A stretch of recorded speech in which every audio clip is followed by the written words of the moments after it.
অজ্ঞাত পরিচয় ব্যক্তির মৃতদেহ উদ্ধার, চাঞ্চল্য এলাকায়। জানা গিয়েছে ইংরেজবাজার থানার কোতোয়ালি গ্রাম পঞ্চায়েতের উপর জোত গ্রামের একটি আমবাগানে মৃতদেহ পড়ে থাকতে দেখেন গ্রামবাসীরা।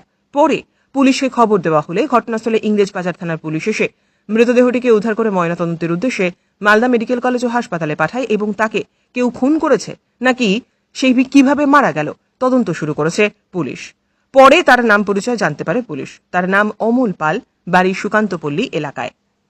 আমি এখানে দেখলাম যে কিছু সময় পোল্ট্রি ফার্মের পার্শ্বে বাগানের উপরে একটা ডেড বডি ছিল।